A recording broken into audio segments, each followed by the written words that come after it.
Anybody online, can you confirm if you're able to hear me? Morning, sir. Yes, sir. Good. Yes, I can hear Yes, you. sir. Good morning. Good. Good Okay, morning, all good of you. morning. Welcome Yes, back. sir. Welcome back. I see we have 10 people online and we have about 8 people here in the room. So I'm excited to be back for day 2. And today we have 2 lectures in the morning, 1 lecture in the afternoon, and a tutorial in the afternoon, if I remember the schedule right. Does anybody have any questions about the items we discussed yesterday?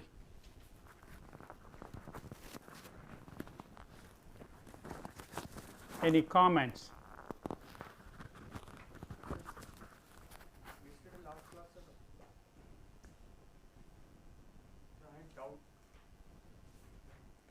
Please turn on the microphone and identify yourself so people online will know who is. Sir, my name is Rahul Narayan, sir. Sir, in the previous class, I had one doubt. Yes. You discussed about safe system approach, SSA. In that safe system approach, you discussed one point, that is RSVPP. Sir, I just need this, sir, once. Okay.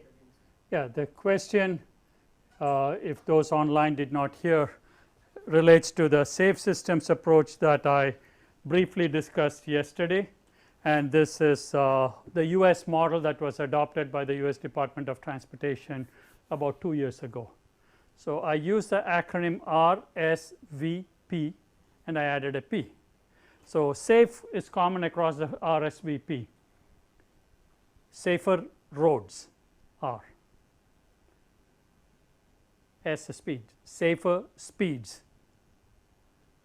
V is safer vehicles. P is safer people, road users. So that's the RSVP. And the last P is post crash response or emergency medical thing. So that's what the RSVPP is. The bottom line is, and around that circle I had on that slides. Oh, we need to make the slides available. Nibjot, I will make sure that at the end of the session I can share it with you so we can put a PDF that people can access at the end of the day. I will do that by the end of today. So you'll have yesterday's and today's notes. So the whole principle here, there are 5 principles, is that we need to make sure that we design, operate roads and vehicles taking into consideration or taking into account that people make mistakes. We need to have forgiving systems. Yes, sometimes it is inevitable that we may have crashes that lead to serious injuries or fatalities, but to the extent possible by designing safer roads appropriate. Professor Maurya showed a lot of examples yesterday, what was not right and some that were right. Safer vehicles, that goes more in the mechanical engineering and now computer engineering domain, is how do you do that, whether it is airbags, anti-lock brakes, ADAS systems, so on and so forth. Safer people is we need to do a much better job of education, that the road users, whether they be motorists, pedestrians, bicyclists, one, know what the roadway design features are, 2, how they should use it, and 3, that they pay attention enough that they use it in a responsible manner. But if they don't do, then we go to the one of the other E's, is enforcement. We need to make sure that there are rules and regulations that can be enforced. They are enforceable. It's no point having a rule that you cannot enforce. So that's one part. 2 is have the law enforcement, the police agencies, be active in enforcing the laws, the rules, regulations, and the penalties for violations should be substantial enough to bring about a behavioral change. So that's that. Roads, vehicles, people, RSV, speeds. Yeah, so we need to design the roads based upon appropriate speeds. I gave you several examples yesterday across the world and from the US where they reduce the speeds in urbanized areas from, it may have been 30, 35, 40, 45 miles an hour to down to 25 miles an hour or 40 kilometers an hour inside the urbanized areas. So maybe I will try to have a graphic that shows, I do not have it for today, but later. As the speed increases, if somebody were involved in a crash in a motor vehicle, the outcomes for vehicle versus vehicle, vehicle versus pedestrian, vehicle versus motorist increases exponentially. A simple way to look at it is look at kinematic energy. It is proportional to the square of the speed. So a crash that occurs at 30 kilometers an hour versus 60 kilometers an hour, the energy that you have at 60 kilometers an hour is not double, but it is 4 times. So if we can design the roads that are more appropriate for the environment, whether it is urban, rural, so on, or even having variable speed limits on the same roadway at different times, maybe in the hilly area that we have in northeast India, if you have a lot of fog, reduce the speed limit from 50 kilometers an hour to maybe 25 or 30 kilometers an hour, because your sight distance that you have available may be much more limited. Yes, it is incumbent on the driver, the motor vehicle operator, to drive at a speed that is prudent for the conditions. I believe worldwide that would be the law. Even though it says 50 kilometers an hour, if the conditions are not appropriate for 50 kilometers an hour, they need to operate it low.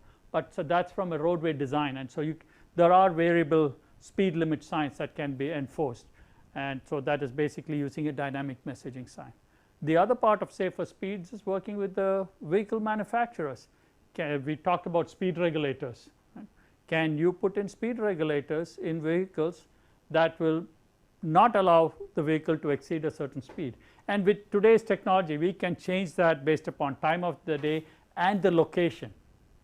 In an urban area, maybe if somebody is trying to go more than 25 miles an hour and it is in a 25 miles an hour zone, no matter how much you press the accelerator or on your scooter or motorcycle, it's just not going to go fast. So these are some of the, and then the last P is post-crash care, making sure that we have a well orchestrated, well organized response to any crash that occurs that leads to injuries, or not just injuries, even if there's a property damage only. If you can clear the crash, that will minimize the potential for secondary crashes. Many times when you have a crash, maybe nobody is injured in that crash, but then people are stopping, looking left, right, and everywhere. That leads to distracted driving, and that could lead to other crashes. Did I answer your question? Yes. Okay, thank you. All right, so in the first part today, it's a 2-hour session, and I have a slide deck that has 52 slides, so I will try to do that. So some slides I will go very fast, some slides I will spend a little more time on that. So the first slide is what are the learning outcomes for this particular session, and I'm not going to read it word for word.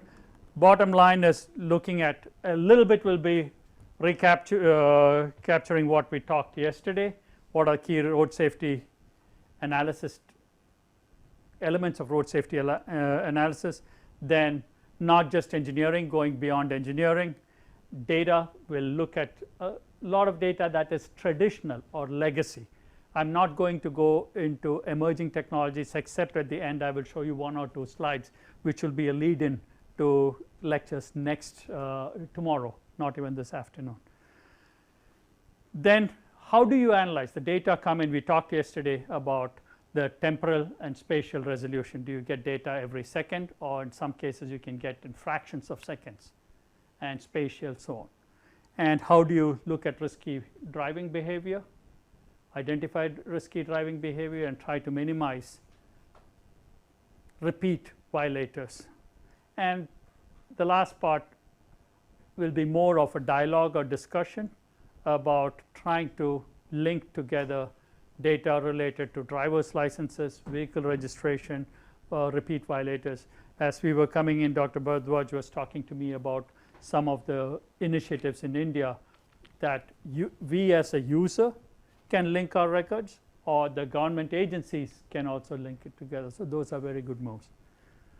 Does anybody have any comments on anything else you'd like me to address this morning?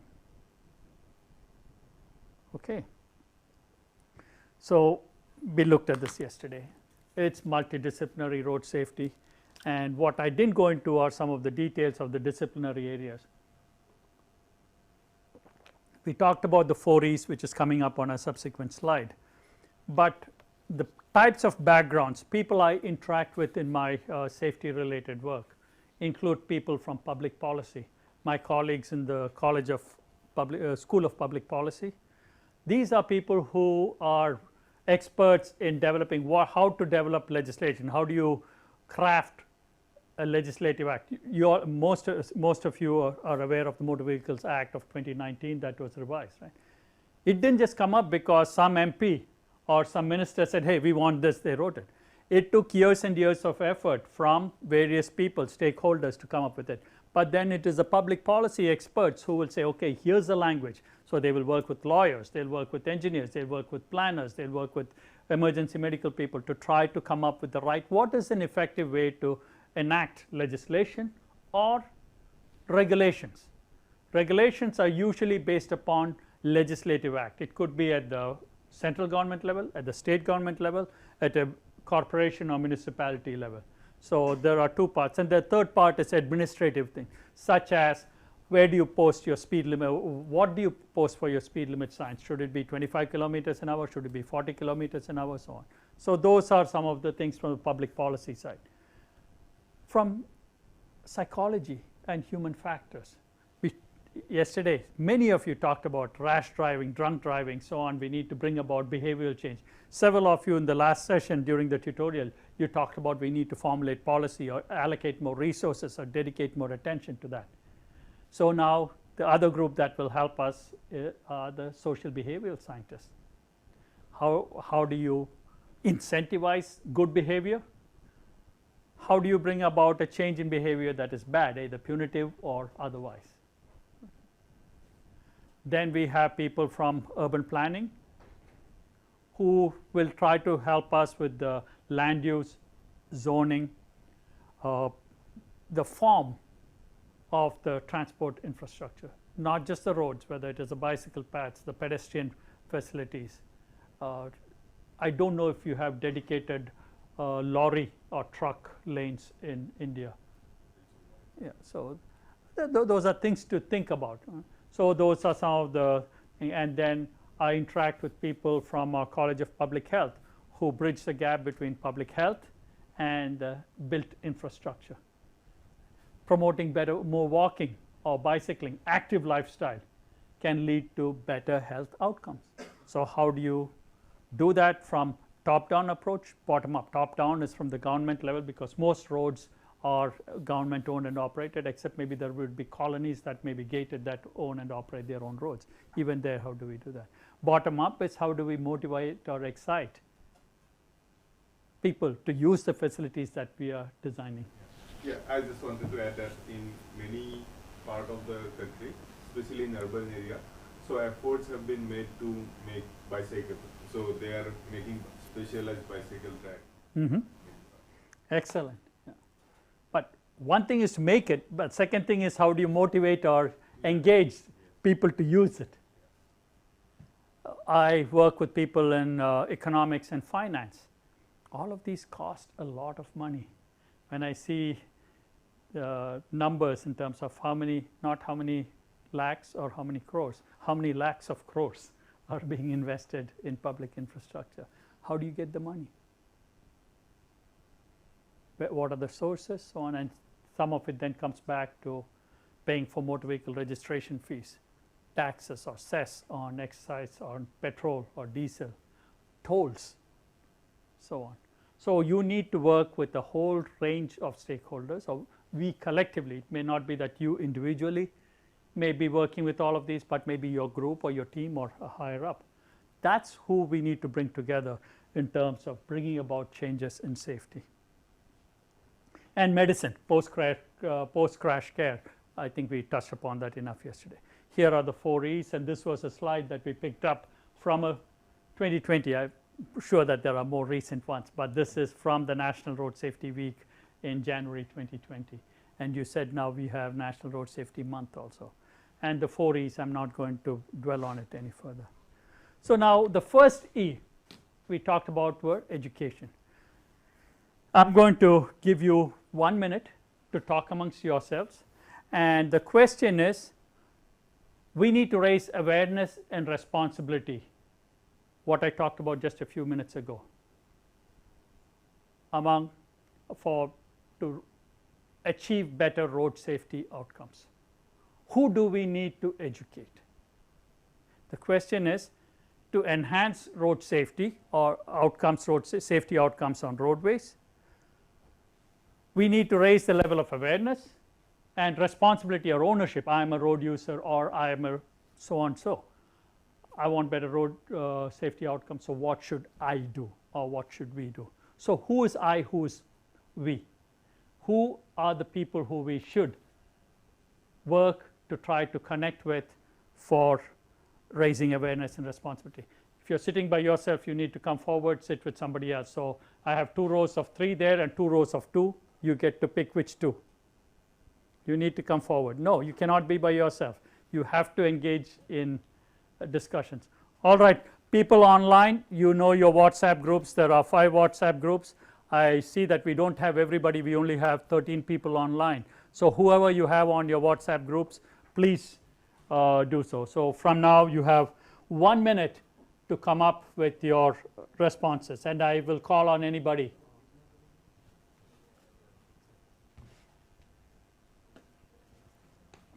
You need to talk amongst yourself. You're done so quickly.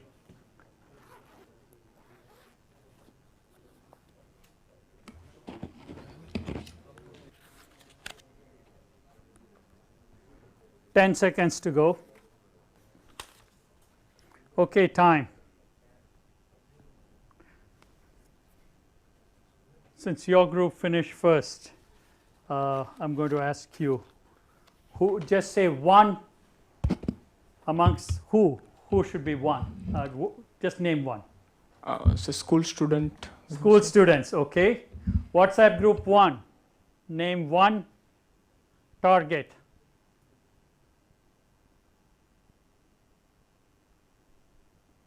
Anybody from WhatsApp group 1? No. WhatsApp group 2?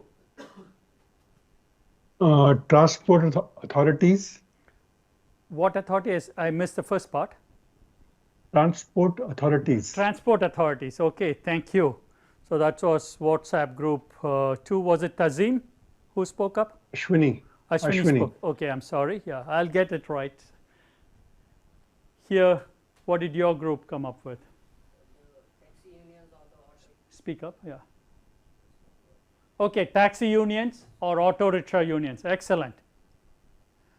WhatsApp group 3?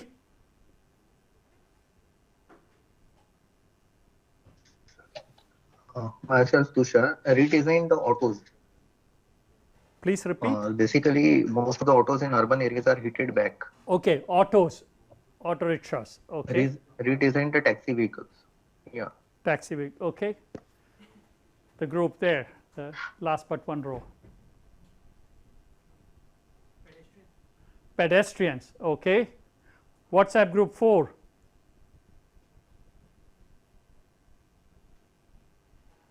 Traffic police and whosoever are the emergency responders. Police and responders. I asked for 1, Shruti, not 2. Okay, thank you. That's okay. The last row.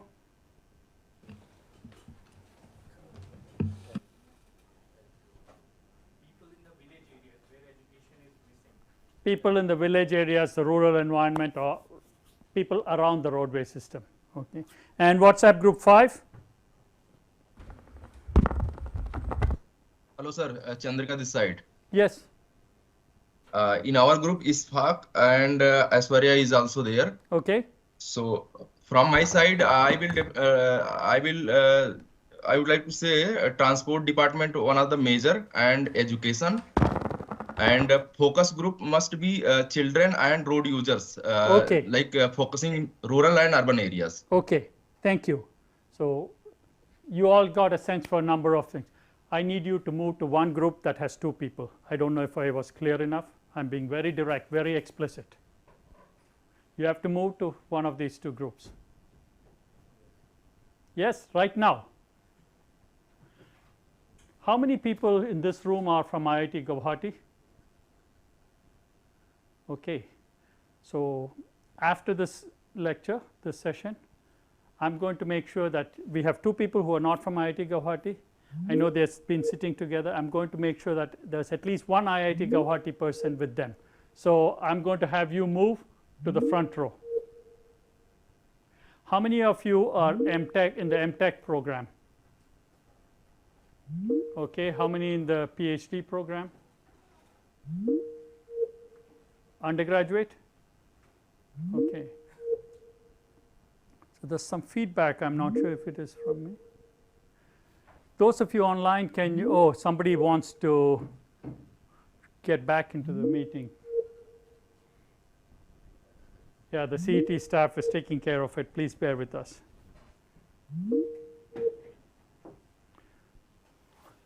Oh, the person hung up? Yeah. So, here's some list that I put together. I did not have taxi or auto rickshaw unions, same way bus drivers unions, so on. So, this is just an illustrative. One thing that I didn't hear, I heard transport authorities, but oh, let me get the pointer.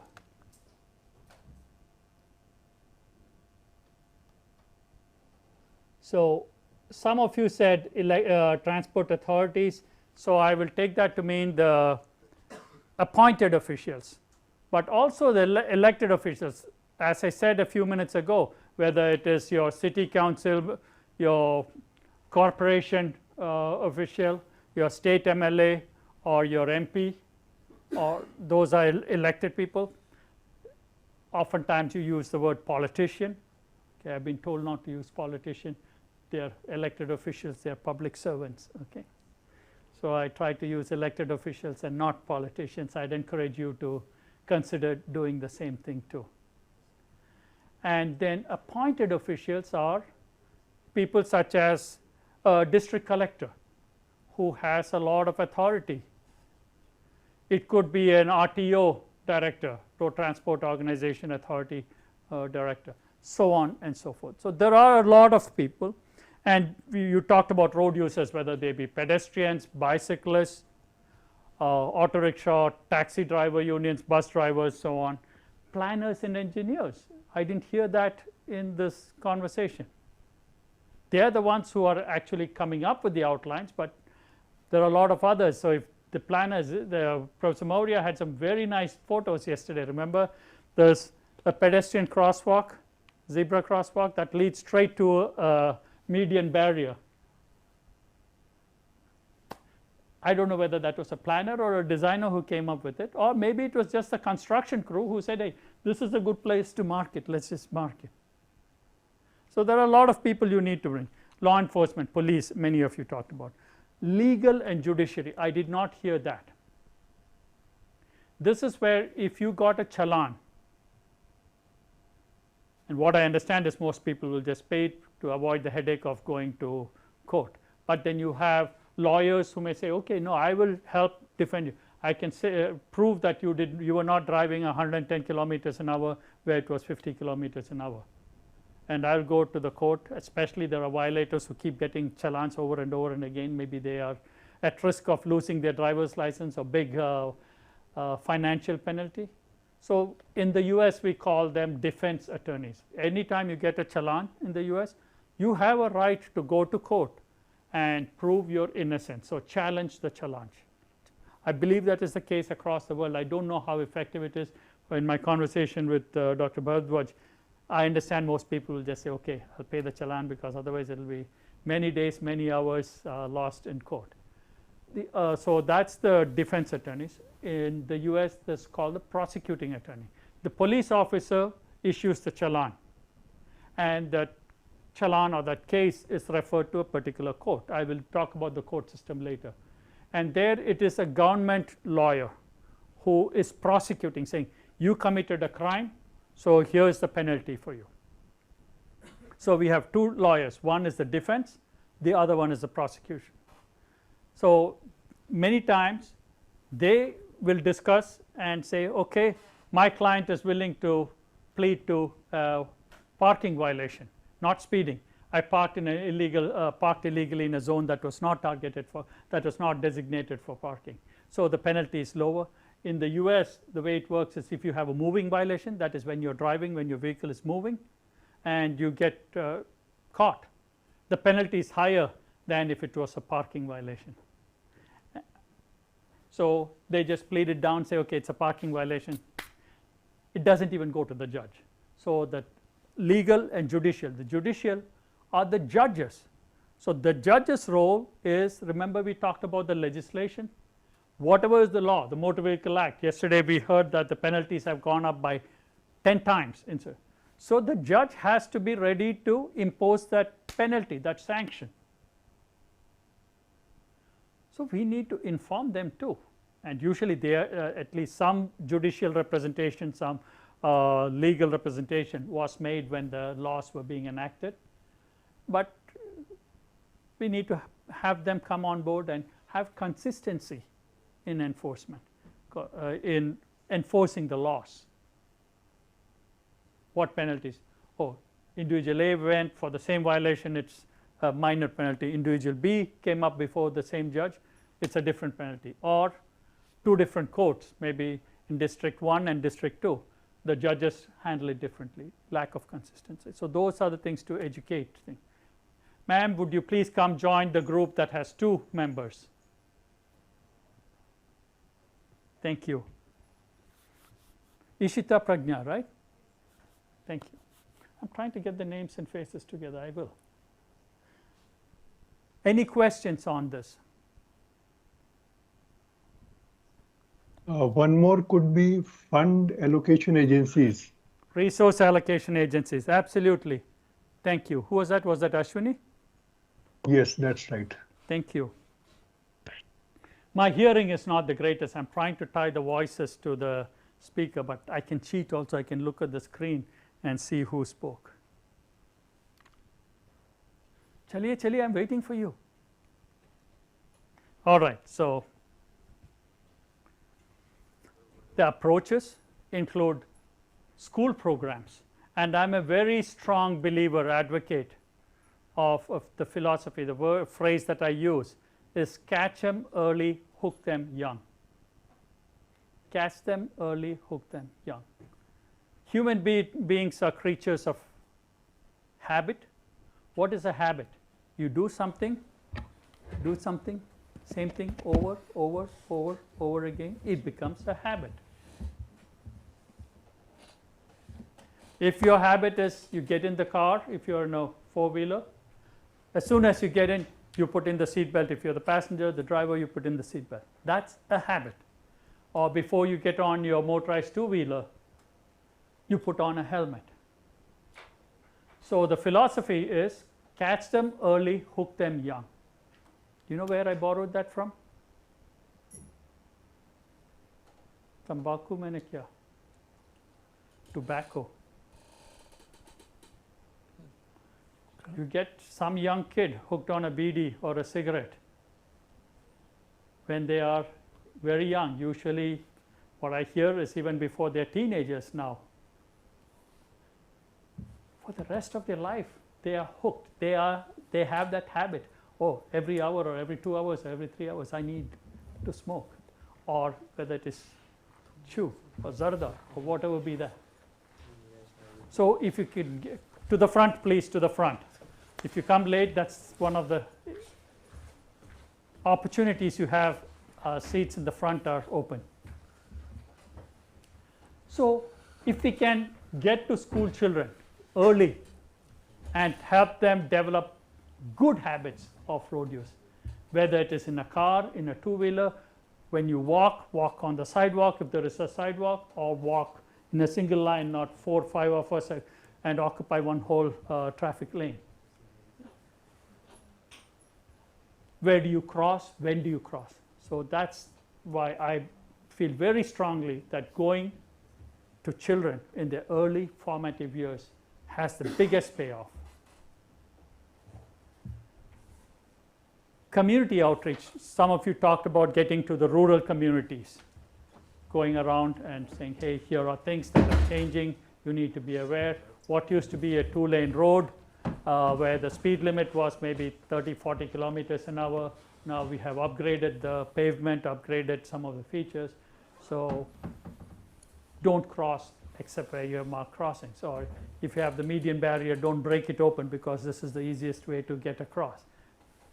Help educate them, inform them about why things are the way they are and how they should go about using it. Hopefully, before we planned and designed and constructed that facility, we got input from the communities or their representatives.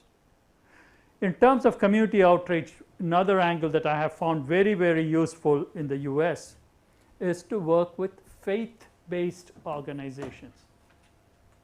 Can anybody give me, I'll stay on this side so you don't have to move the camera. Can anybody give me an example of a faith-based organization? Faith-based. A mandir, a mosque, a church. Or leaders, faith, religious faith. Leaders of these organizations across the world carry a tremendous amount of influence. What they say is held in high esteem by people who come to their gatherings. So can we work with such leaders? That's an untapped resource, especially when you go to, you talked about the rural areas. There is a very, very strong affiliation. What I see is in urbanized areas, there's less of a congregation of faith-based activities than in rural areas. So that's a group that we should look at. How do we engage with them? As we do all of this, we should go into it with an approach that, one, we want to understand what your needs are, what your concerns are, what your challenges are. Two, we want you to understand what we are doing so that life and living will be better for you, for all of us. It has to be a collective effort, not that, hey, I'm the engineer, I designed this, this is what I want you to do. That's not going to be very well received. Whereas if it is a collective effort, even if it's just to hear them out, they say, hey, we want this, we want this, we want this. Okay, we hear you. We'll try to do our best to accommodate what you need. However, here are some of the constraints or challenges. Why we are not able to do it the way you want it. Here are alternative solutions. And some of them may not be satisfactory to them, but at least they will feel that they were heard. We paid attention to what their concerns were. Mass media. I had a photo earlier of the Road Safety Week, posters, so on. How can we get, now TV is very prevalent across India, but around the world, TV is not necessarily a commonly available outlet. People still use radio, and now social media. Somebody talked about social media, the power of social media. How can we use them? And in many parts of the world, such broadcast stations, whether it is TV or radio, have to do here, what is called PSA, public service announcements. Here companies have to do a CSR, corporate social responsibility, give a portion of their profits or their expenditures to serve the public good. Same way TV stations, radio stations in the US are required to allocate a certain amount of their broadcast time. It's very, very small to do PSA. So can we have them use some of the PSA slots to promote safety? But we can also buy, many government agencies and NGOs pay for advertising. Same thing in the social media group. These get to masses. Movie theaters. If we can get the movie theaters to play some messages. Has anybody seen a video of a movie theater setting? There are people walking into the movie theater before the movie. They sit down. Can you, Das, right? Can you describe what you saw in that ad? Yes, actually I have seen several times ads where regarding sir, tobacco and all, and sir, sometimes there are safety features like they told us to wear helmet or like wear that. helmet or Yeah. seatbelt. Okay, excellent. Has anybody else seen this? Ritesh, I saw you nodding your head earlier. Yeah, that only. That one? Anybody online, can you give me an example of an ad that you have seen at a movie theater?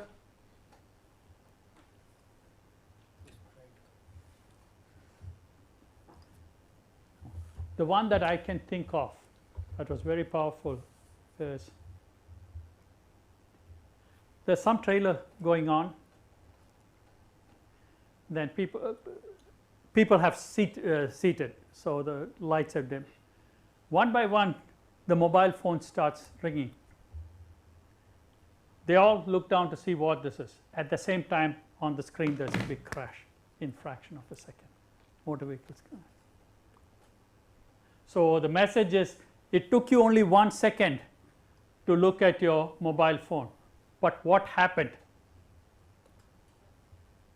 And you can do that with today's technology. It's called geofencing. Anybody within a certain range, I can set it up so that everybody in this room will get a message at the same time.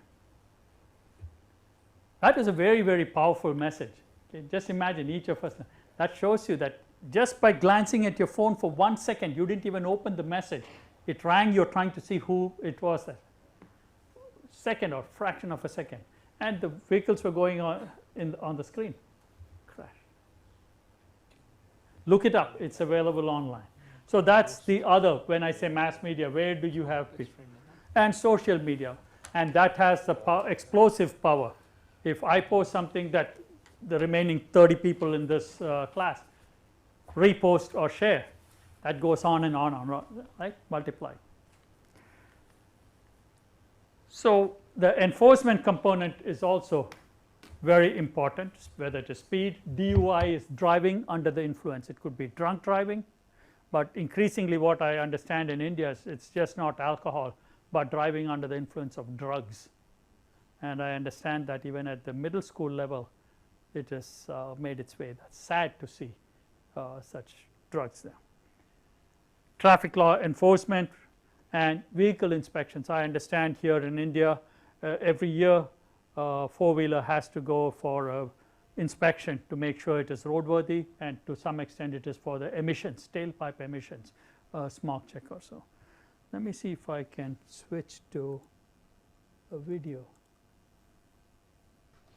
The sneaker peeker, the fast roller, the nightlighter. And it's not long until they become the fender benderer, the got a ticketer, the veering off the road, the driver who kills someone. Enough with the phones already. Just put them down. So this is an example of a PSA, a public service announcement that TV stations or movie stations, movie theaters can do. This is just a simple example. There are hundreds of these. Particularly look for ones from New Zealand, from Australia. There you'll see examples, people driving on the same side of the road as in India. If you see videos from the USA, they're driving on the other side of the road. Okay. Europe also has some very good things. And some are very, very sad to see in terms of if you really want to see blood, it can be very, very moving. Okay, so be careful when you show that with others, prep them. So here are, let me make sure I am cued here.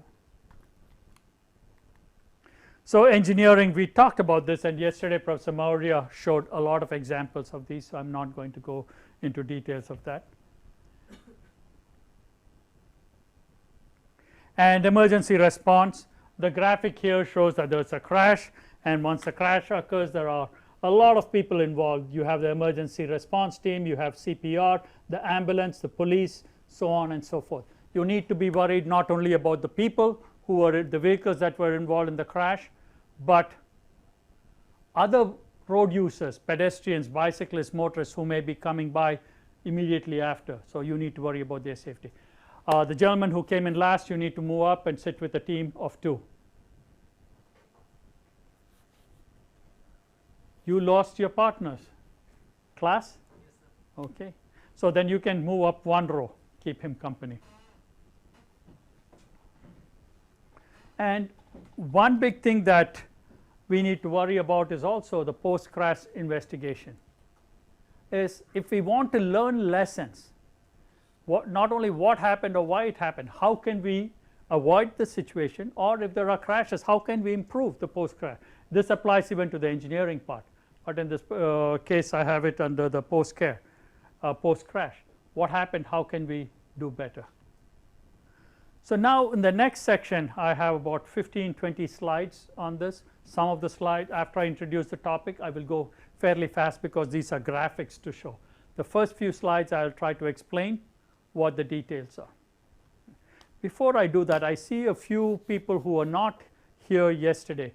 Who was not here yesterday? Who wants to introduce? Who was not here yesterday? Everybody here. Mr. Yadav, I saw you, somebody here. Upendra Yadav, I don't remember you from yesterday. Pardon me if you had introduced yourself yesterday. Would you please introduce yourself? I need you to say the organization you are with, where are you located presently, your name, and your ancestral roots, whether it is a town, village, district, and state.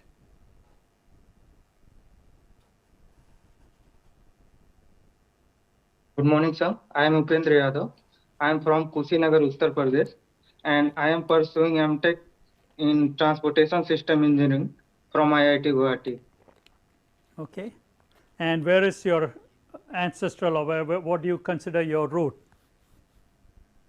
Home, hometown, home village. Sir, I am from Kushinagar, Uttar Pradesh. Oh, I missed that. Thank you. Yeah, and you're at IIT Guwahati doing your MTech. Are you doing it in residence or are you doing it online? No, sir. I am in campus because of my lab is going on. That's why I am attending online. Thank you. I appreciate you making the effort to join us online.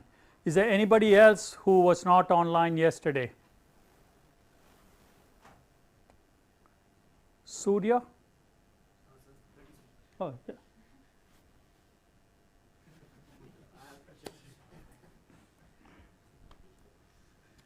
So I'm paying attention. All right. So by spatial, I mean space. Okay. Transport networks are necessary because people want to move from place to place, or we want to move goods from place to place. So that's the whole space. That's all, the whole basis for transport.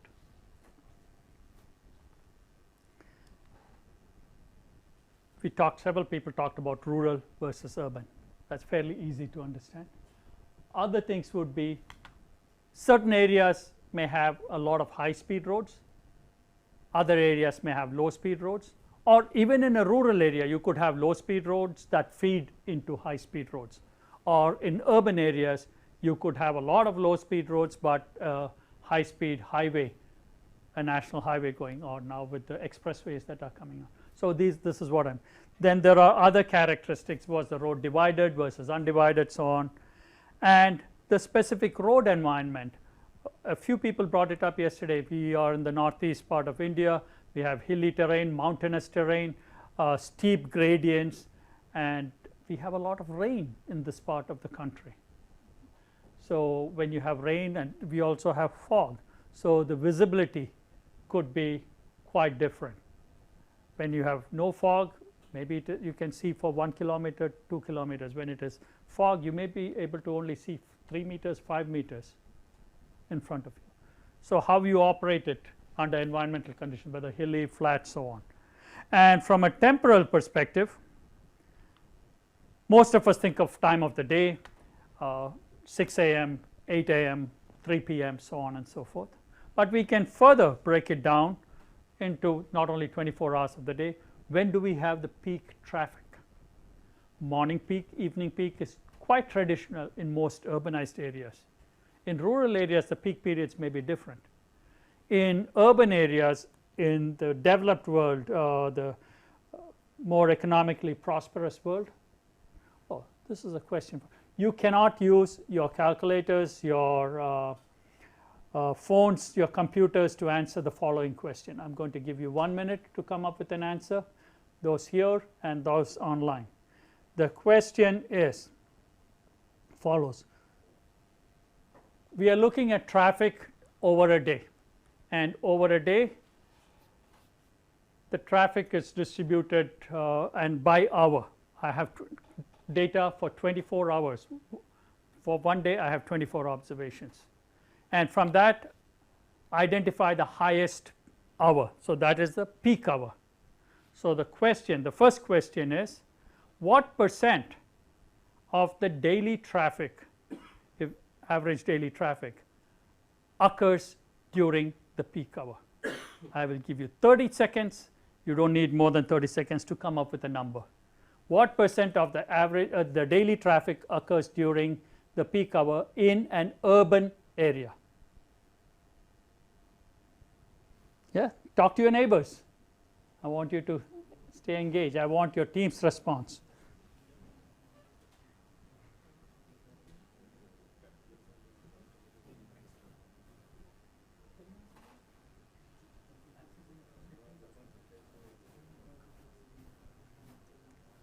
Five seconds to go. 3, 2, 1. Okay, time. Anybody online, please raise your hand and I'll call on someone. Okay, CP Verma, you are the first one to raise your hand. What's your answer? Approx 40%. 40%, okay. Anybody in the classroom? Sir, actually it is depend on the events, like if we consider the peak hour, sir. Typical day. Typical day, okay sir. Normal life consider it I want one number, I don't want a sentence. Yes sir, it can be more than 10 to 12%. 10 to 12%. Yeah, in normal days. Just, I want word, I don't want sentences. Okay, 12%, 12%. 12%. Online I see Tushar. Yes, sir. 30%. 30%, okay. Anybody in the class? Sir, actually it is called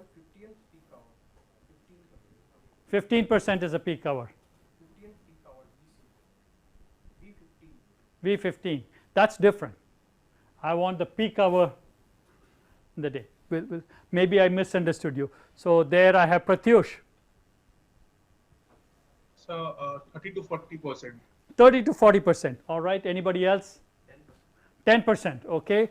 And online I see Ashwini. I would go with 40%. 40%. Okay.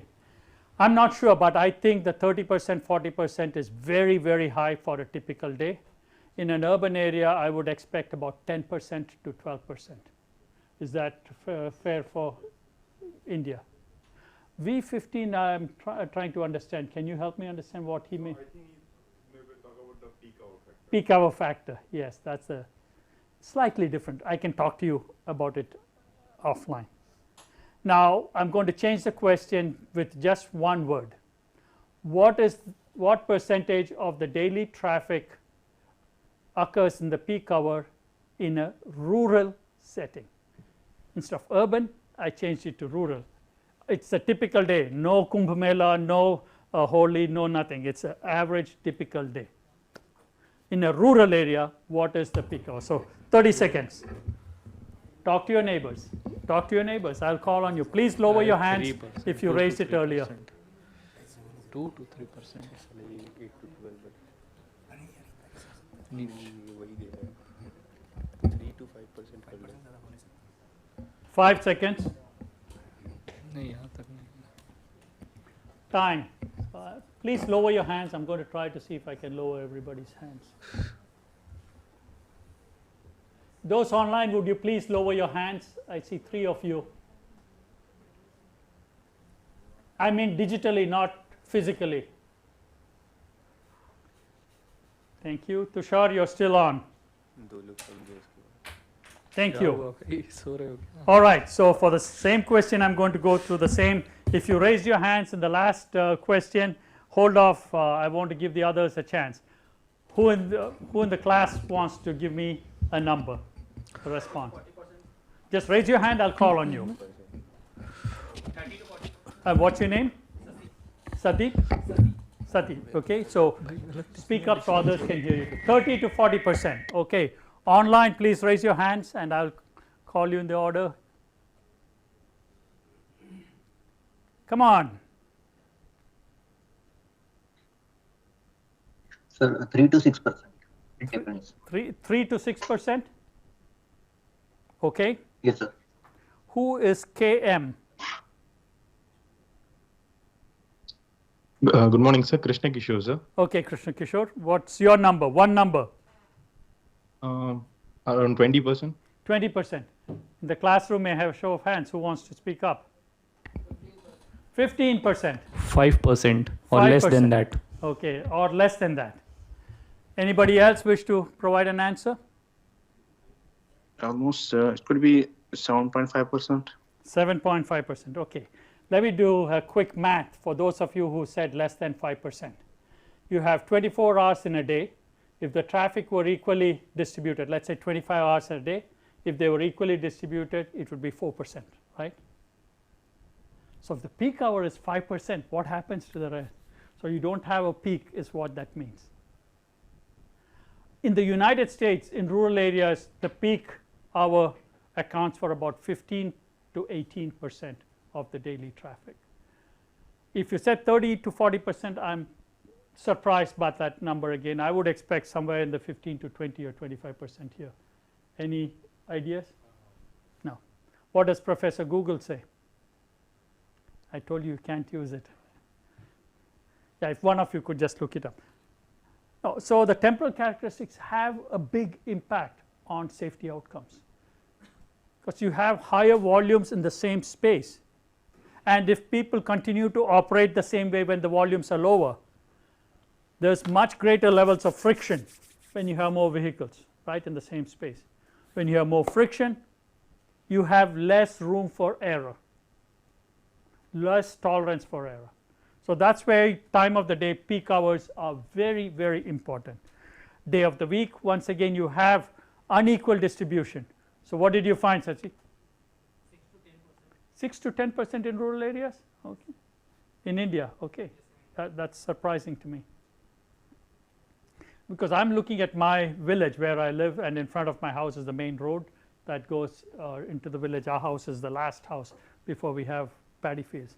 So I can see in the morning from about 7:30 a.m. till 9 a.m. a lot of vehicles going out, two-wheelers, cars. Then by about 3 o'clock, school children start coming back, and between 4 is early, 5 and 7, a lot of people. But the rest of the day, the traffic is much milder. So I'm kind of surprised it's only 8%. I think it's around 10 to 12. 10 to 12. Okay. You asked the wrong Professor Google. Urban? Okay. Anyway, you get the picture. I want you to realize that there are fluctuations, and you'll see some examples of how it affects the outcomes, safety outcomes. Weekdays and weekends, and in the Western world, traffic patterns are very different. You have 5-day work weeks, Monday through Friday. Saturday, Sundays are holidays for most offices, schools, colleges, and so on. Retail businesses obviously will be open on the weekends, including Sundays in many places. Spatial characteristics, another way to look at the resolution, how fine-grained. Are you looking at a specific junction or intersection? Are you looking at a particular spot on a highway, a milepost or kilometer post? Are you looking for a segment of the roadway from this junction to this junction? Are you looking for a corridor? Now it's just not the roadway, but maybe 1 kilometer on each side or 5 kilometers on each side. I don't know. It depends upon the purpose. What is it that you're looking for? If it is an expressway I'm looking for, I would probably go for a wider corridor because the expressway serves a certain high speed, high volume, limited access. But there are people who may use the frontage roads or other roads that feed into it. So I'm more interested in the safety characteristics of the corridor as a whole. So is there anybody who has used any GIS tool, Geographic Information System software? Okay, I have 1, 2, 3. So I presume you know how to do a buffer around a line segment or a point. It is possible. All right. So then area could be, okay, is it a village? Is it a panchayat? Is it a taluk? Is it a district? Is it a state? Is it a collection of states? Is it for the country as a whole? So on. So there are different levels of spatial aggregate. But same way, temporal characteristics with the ITS, Intelligent Transportation Systems, the connected vehicle technologies, you're talking about fractions of seconds, milliseconds to 1/10 of a second. and that is the granularity we need if we want to use that data to avoid crashes, for example. Sir, we can use Google API to like collect this type of data, like even the Google support it. Okay, so but what resolution are you what are you doing with the Google API? Where are you feeding? Where are you getting the source data to get it filtered by these levels? Sir, actually, it depends on actually how we have divided actually vehicle types, sir. Based on vehicle type, we integrate the code like programming. Through that programming, actually collect the data. Suppose I needed 5-minute data every interval for 1 hour. Such type of data can be like we can figure out from that. No, because are you talking about temporal? Are you talking about temporal over time or over space? Sir, temporal we can. Okay, so you can say, but you have to have a sensor or some source. What is the source that you, API is a code you're writing to extract data from some source. So what is the source is my question. Sir, actually I have work on this. Actually, my one is based on, sir, actually collecting the time taken by the vehicle. Suppose you're looking at vehicle section, yes, sir. Yeah, particular now section. I get it. You're using the vehicle itself as a sensor. Yes, sir. I can say that. Yeah. Doable. I can get the live time, the travel time, as well as the durations of time taken for a particular section for normal days. Even I can figure out the events like religious festival as well as the holidays and some particular exceptional holidays. Yes. Like suppose there is a new year, there may be a peak hour might be, but in religious festival there is a huge peak hours we have actually seen. So you're talking about special events and what might be traffic patterns, and what you're talking about is slightly different. I'll get to that later. If I don't get to that, let me know. Okay. But the point is, what Daniel, right? That Daniel just said is using vehicles as probes or sensors, and you can characterize them by vehicle category, vehicle class, and get time, location, speed, acceleration, or time taken to travel a segment. And we can break it down by time of the day, day of the week, special event versus normal day, so on and so forth. Absolutely. And there too, the granularity of what I'm getting at here is, do you want it in 5-minute intervals? Do you want it per minute? Do you want it per 15-minute intervals? Do you want it per hour, per day, so on? Different purposes, you need it at different levels of resolution. If I'm looking at the long-term traffic safety, maybe all I need is by day of the week or month of the year for 10 years or so. But if I'm looking at trying to find hot spots based upon travel patterns, I may need it by 5-minute intervals or 15-minute intervals. So the end use determines what it is. Or the flip side is, the granularity of the data will affect what types of analysis you can do. The other part is, you may get some data at 5-minute intervals, you may get some other data on 1 hour intervals, yet other data on monthly intervals. How do you stitch them together? How do you integrate them together? We'll see a little bit of that later in this course. So what I'm going to do, I'm going to go fairly quickly over the next 12 or 13 slides. An example that one of my students, I want to give credit to, Khandakar Arif in Islam, who is a PhD student working with me. This is part of the work he and I have been doing. So it is a comparative evaluation of urban and rural road safety in Nevada. Nevada is a state that we live in, just like Assam is a state here. So the data source is from the Nevada DOT, which is our state transportation agency for the years 2015 to 2021. 2021 was partial, not complete data. So you will see some anomalies, potential anomalies. What we are looking at are crash outcomes by severity. And specifically, we define it on what is called a KABCO scale, KABCO. Is there anybody who is familiar with the KABCO scale? Anybody online familiar with the KABCO? No, sir. Okay. It is used in the United States and many parts of the world, something similar, not exactly the same. Any crash that has at least one person killed is called, categorized as a K-type crash, killed, K for killed. A is serious, life-changing, incapacitating injury. So if there is at least one person who had incapacitating injury, that crash is coded as a A-type crash. If it is a moderate injury, not life-changing, not incapacitating, that is coded as B. C is a possible or minor injury. O is property damage only, two vehicles collided, maybe there was some paint damage, bumper got messed up, so on, but nobody was hurt. So that's called the CAB-CO scale, and I will be using it periodically during the next 3.5 days. So we looked at crash data coded by this. So a K-type crash could have one or more K fatalities, but if there were more people involved, some could have A, some could have B. Maybe you had 5 people in the vehicle, 1 was killed, 2 had A-type injury, and 1 had B-type injury, and 1 had no injury. Okay. But it is coded as a K-type crash because there was at least 1 person killed.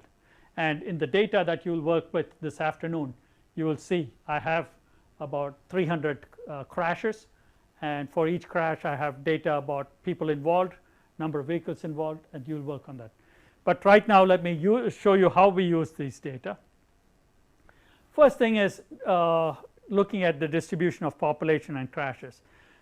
In Nevada, 6% of the population is rural, 94% is urban. But when I look at crashes, all crashes, 7% are rural on rural roads, 93% in urban roads. Does anybody have any comment on this?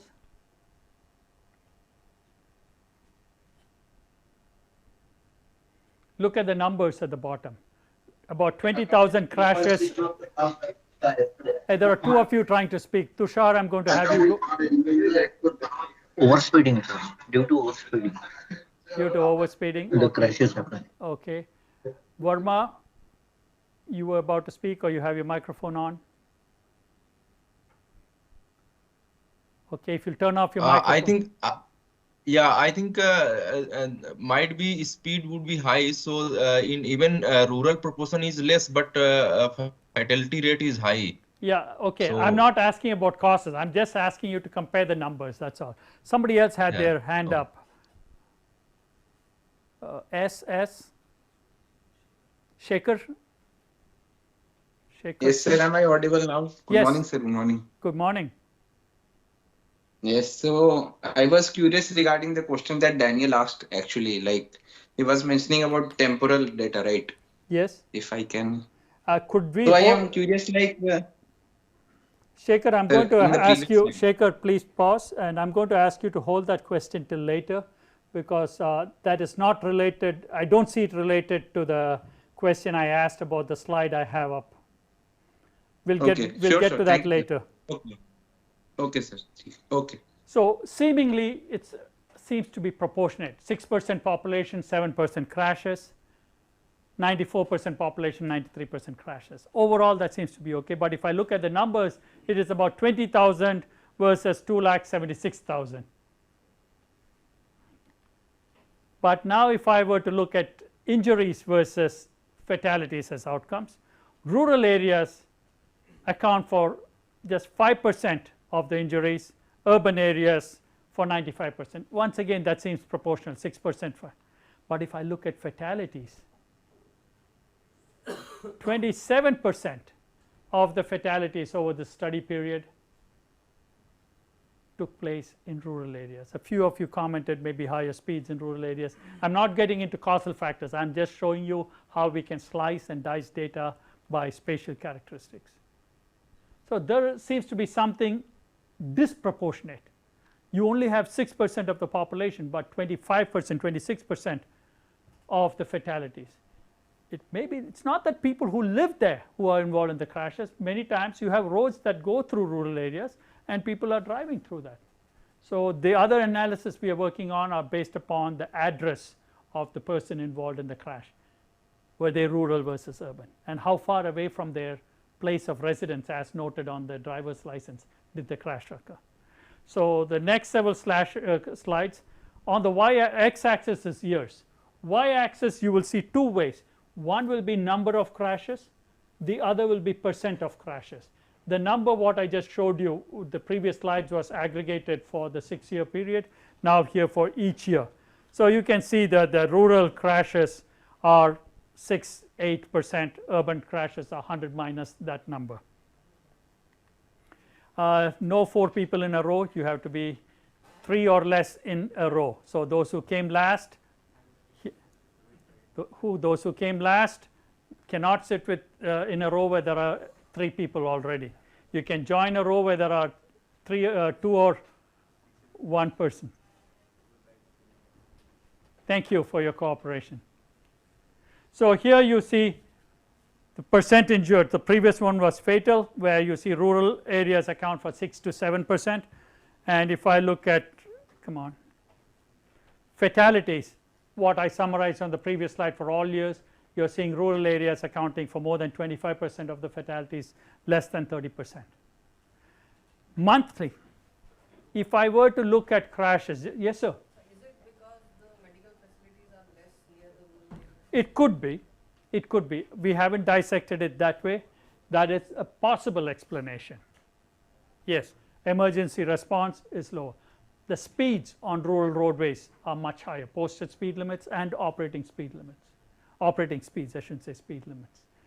And in rural areas we tend to also have more occupants per vehicle than in urban areas. Urban areas you may have more people, rural areas people are going on holiday or think they travel with families or friends. Urban areas it's just 1 or 2 people in a vehicle. Now similar to the peak hour volume that I asked you for, we have 12 months of the year. So if every month had the same distribution, it would be 100 divided by 12, 8.5%, right? But what are we seeing here is if I look at percent fatal crashes, it is not constant. What we see here is in the summer months you have a higher proportion. Let's just focus on the blue, which is rural. Orange is 100 minus the blue. So what we see is in rural areas there is a spike in the percent of fatal crashes. They account for a higher proportion of fatal crashes in the summer months. And once again, we haven't looked at the exact details why. It likely is people are having more time away from school, college, holiday, vacation, they are traveling. And when they travel, they are traveling longer distances on road. That is one plausible explanation. The vehicle miles of travel in these months are usually higher than in the other months. So there's a greater exposure. So if I were to look at the total number of fatal percent of fatal crashes, again by the month, you are looking at much lower in January through June, and it peaks in the summer months, goes down in rural areas. However, in urban areas the numbers are much higher. So these are the total numbers that we are talking about. Now I want to look at the severity of the outcomes, where how many people are killed per crash. 1.0 means that 1 fatal crash resulted in 1 fatality. If you have more people killed, that means that's a more serious crash. So for the most part we are seeing the numbers in rural areas are greater. The blue bars are higher than the orange bars, which means if you have a fatal crash in a rural areas, you are likely to have more people killed per crash. And that again comes back to your question about, okay, do we not have good emergency response? Are the road something different about the roadway design, lighting, and we can then break this down by day versus night. Okay. Now by day of the week. So on the x-axis you have the 7 days. If the crashes were evenly distributed, 100 divided by 7 is approximately 14 or 15%. So you would expect everything even. But what we are seeing is the blue bars are for rural areas. You can see Saturday, Sunday, and a little bit on the Monday is higher than Wednesday, Thursday, Friday.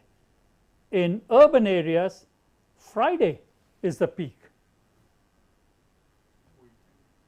Weekend, yeah, I told you we have 5-day working week there, Monday through Friday. Maybe Friday evening people are traveling more. But from other work that we have done, we also have Friday evening people get off work, finish college or whatever it is. There's a higher incidence of going to a restaurant, having an alcoholic beverage and so on. So if you look at the proportion of crashes that involve driving under the influence, Friday evenings, Friday nights are likely to be high. Most of this is common sense, but what we are trying to do is use data to impress upon people that you may have an intuition this is it, but here are the facts. So what can you do about it? So day of the week, fatal crashes, the numbers here. Total will add up to 100%. What we are seeing is in urban areas we have a much higher proportion of the crashes than rural areas. Weekly fatalities, again per crash. In urban areas you seeing the numbers much closer to 1. In rural areas it is much, when I say much higher, 1.1, 1.15, 1.2, ranging close to that. Now I can combine a lot of these. So the next two charts are a little busy. I'll try to go over them. So this is for rural areas, the title. The next slide, the only difference is the title chart will say urban areas. On the x-axis we have 24 hours of the day. Starting from 0 is midnight, 24 is midnight. So 6 here means 6 a.m., 18 means 6 p.m. On the y-axis we have the years from 2015 through 2021, and the second x-axis is for the color pattern. Here's the number of crashes. Blue is low, 0 to 25, dark red is 225 to 250. So if I were to ask you when do we have which hour do we have the highest number of crashes, that would be the dark red pattern. And in rural areas we can see it's regardless of the year, it seems to be between 15 and 18, that is 3 p.m. to 6 p.m. and regardless of the year. 2020 is an anomaly, that's the COVID year, just keep that in mind. And there too what we are finding is 2015 had it slightly earlier, 2018 later, but for the most part it is out here. 2020, 2021 the traffic patterns are different just because of the COVID and immediate post-COVID effects. Then the next highest is the morning peak. So this goes back to, remember I was asking what percent of traffic in the morning peak versus evening peak. So if the peak hour accounts for 10% of the traffic, the peak 2 or 3 hours in the evening will account for about 25% of the traffic. Morning maybe another 10 to 20%. So in these 5 hours we have about close to 40 or 50% of the traffic, nearly half the daily traffic in 4 or 5 hours. And if I look at the crash pattern, that clearly kind of correlates. I don't want to say it's the causality, but there is a correlation if you overlap. If I were to do this for the urban area, so note what we had was the afternoon peak and a little morning peak, and midnight hours, early morning hours, they are very, very, very light. And again, traffic volumes during those times. If I were to go back to what Daniel said, I can get traffic volumes by that, the traffic times, travel speeds. Even if the speeds were higher, the volumes are going to be much lower at that time. Urban areas, and I'm not sure why we have such a light thing. In urban areas there's very, very light traffic in the late night hours from about 11 p.m. to 5 a.m. or 6 a.m. Rural areas we have more traffic because maybe people are driving longer distances, intercity.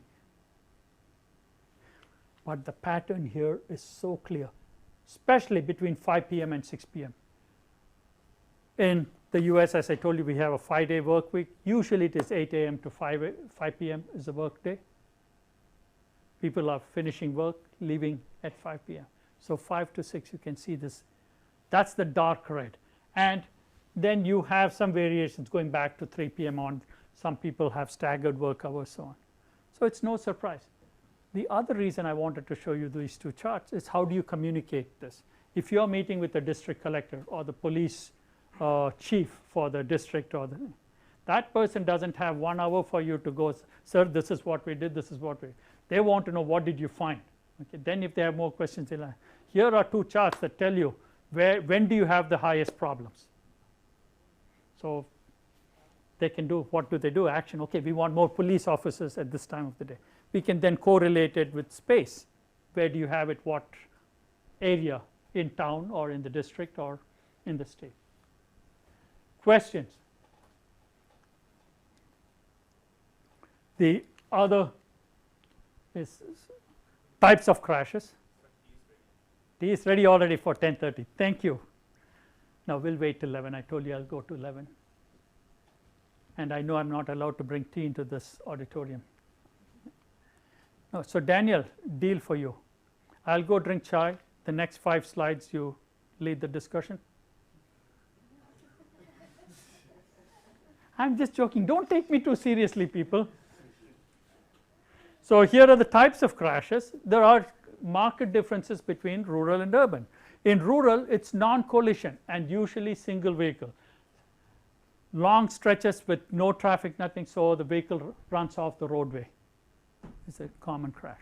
Whereas in urban areas, we see more collision, angle collision or rear end. Rear end is usually at traffic signals, angle at intersections. So about 70%, nearly 3/4 of the crashes in urban areas are due to rear end or angle collisions, whereas 2/3, 63% in rural areas are single vehicles just running off the road. So you can do a lot of these analysis, combine space and time. The other interesting thing is number of vehicles involved in the collision. The blue bars again are rural, orange bars are urban. What percent of the fatalities? In rural areas you can see nearly 60% of the fatalities have just one vehicle involved. In urban areas it is 50%, and there is a statistical difference. Whereas if you look at number of vehicles involved, in urban areas you are likely to have more of 2 vehicle, 3 vehicle, and just as we said, angle collision or rear end collision means you must have more than one vehicle. And so when you have single vehicle fatalities, what are the causes? I apologize for the typo, it should say vehicles, not VEC, it should be vehicle, VEHICLE, I have an extra C there. Percent of fatalities going straight, so in rural areas or urban areas, so versus others, that is going through a turn maneuver or so. What is the action? Now how do we identify risky behaviors? These are what are risky behaviors. Examples include high speeds.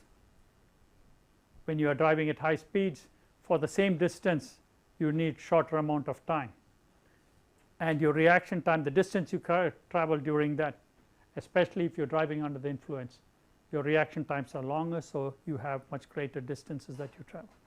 Distracted driving, wrong way driving. I see a lot of that in India, especially when I go away from, even in the cities I can see on the roads people are just driving in the opposite direction, and they look at you or as though you are doing something wrong if you are not giving them way. So vulnerable road users, we touched upon that yesterday. These are people who are less protected by a vehicle around them, and so if they were involved in a crash or collision, they are likely to sustain much higher levels of injuries or fatalities. Who are they? Pedestrians, bicyclists. We have a lot of wheelchair users in urbanized areas in the US. Motorcyclists too, to a great extent, because they don't have a shell around them. And there are things that we talked about yesterday at the bottom. Not appropriate pedestrian facilities or bicycle facilities, or signage marking time at a traffic signal to cross the street. And there are many engineering countermeasures that we can do, and I'm not going to dwell on that. Dr. Maurya showed some yesterday.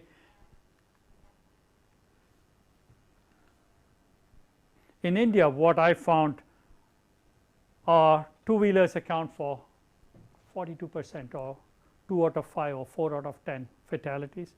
The common risk factors are varied. Basically, sometimes it is just the person in the two-wheeler was not obeying the rules of the road.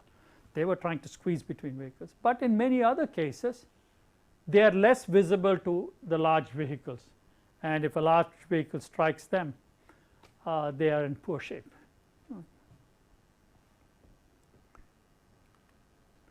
Commercial vehicles are a huge issue. Years ago, we had much smaller lorries, trucks in India. Now I see huge trucks and lorries. They have far bigger needs for the space that they occupy, physical space. Their speed profiles, acceleration, deceleration profiles are far inferior to other motorized vehicles. If you look at the weight to horsepower ratio, how much weight are they pulling versus the horsepower of the engine, that's much lower for these vehicles. But likewise, from a geometry, they have much bigger blind spots. So there are areas around the large vehicle where the driver of the vehicle is not able to see the surroundings. And in India, I see it so common that there are road users who are so close to these large vehicles. The road user says, oh, I can see the lorry or truck. The truck driver must be able to see. No. And that's what leads to a lot of things. And when a truck is turning left or right, their turn radius is much greater. And you have two-wheelers who are trying to go by the truck, not realizing it. And the other big problem is not just with that. I can't tell you how many times I've seen the truck drivers have their headlights on, but they have no other lights that are working. So even if they put their turn signal, there's nothing to indicate people behind them that they're trying to turn right or they're trying to turn left. So that's where the inspections and roadworthiness of the vehicles come into it. Licensing and registration.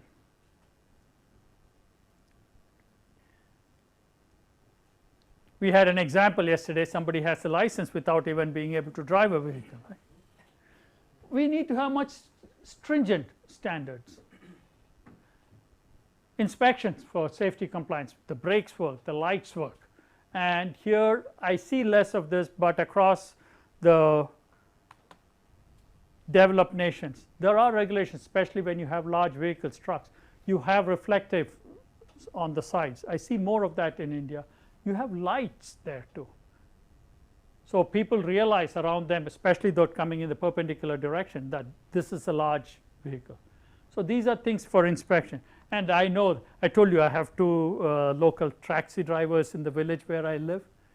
And one time when we called one of them, he said, no sir, I cannot come. My vehicle is in a shop right now, repair shop, because next week I have inspection.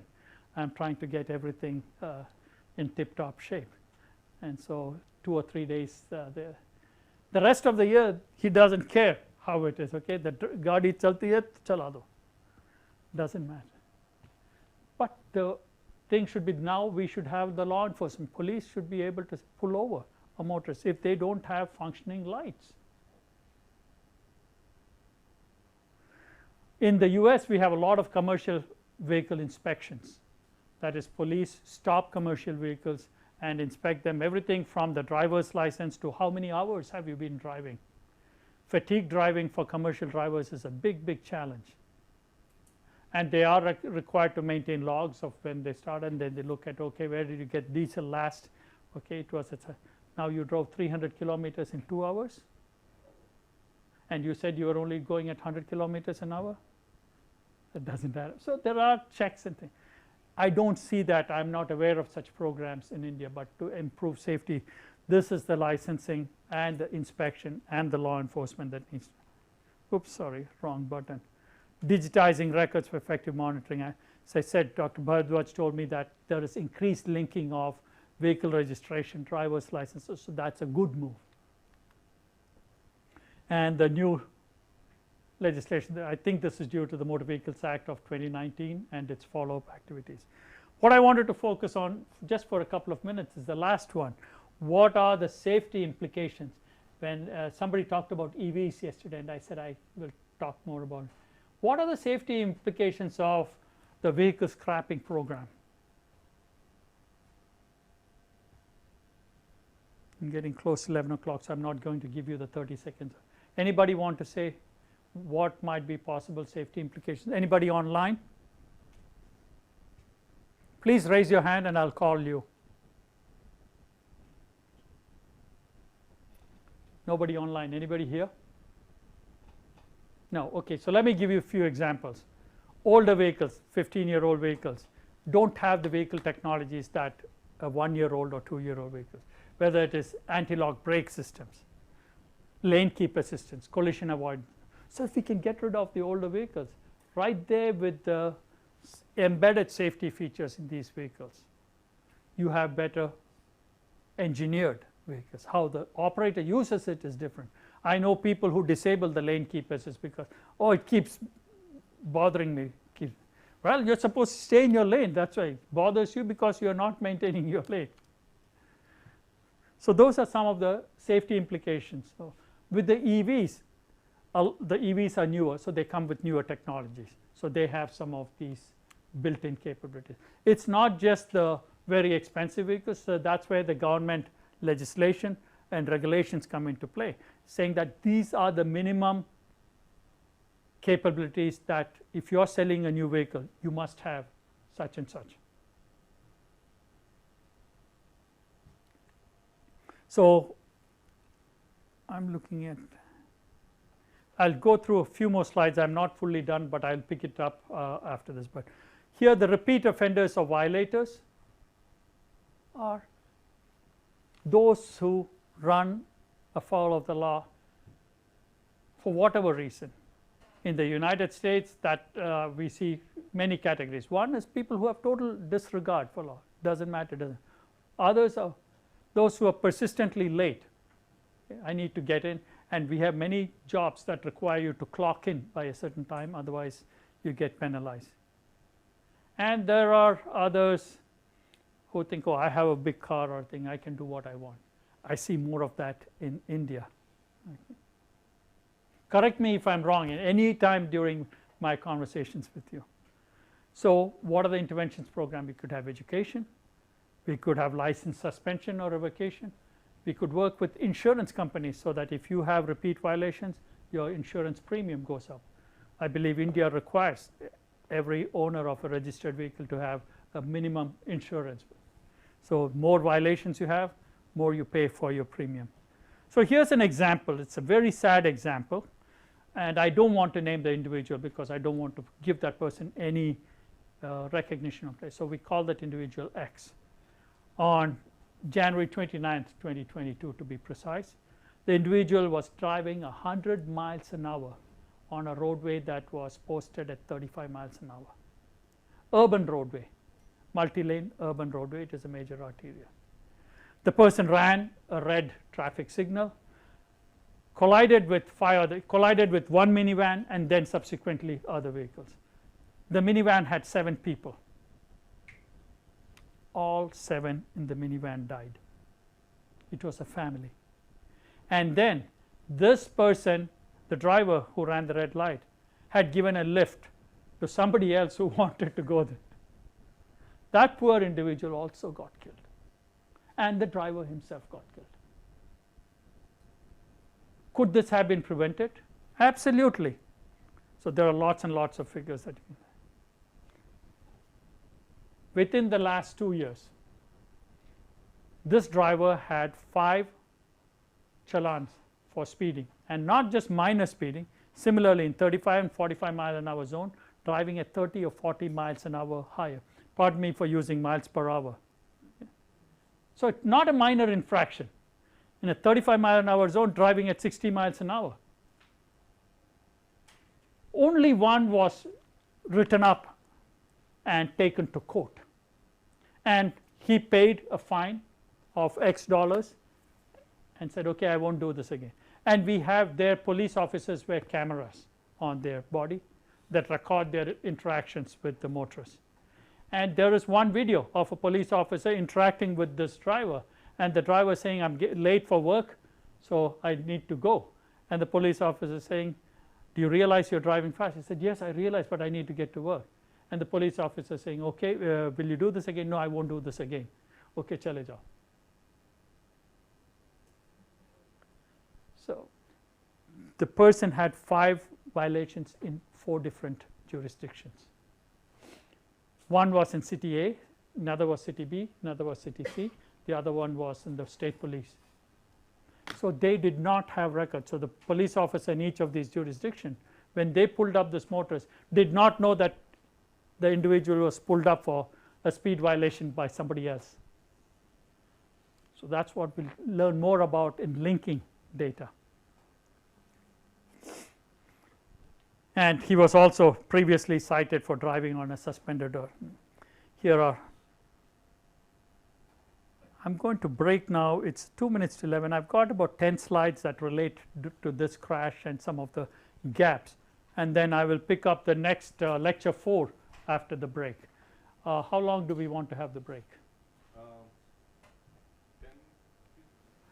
15 minutes. Can we reconvene at 11:15 a.m.? Those online, does anybody online have a problem restarting at 11:15? No issue, sir. We'll join definitely. Thank you. Thank you.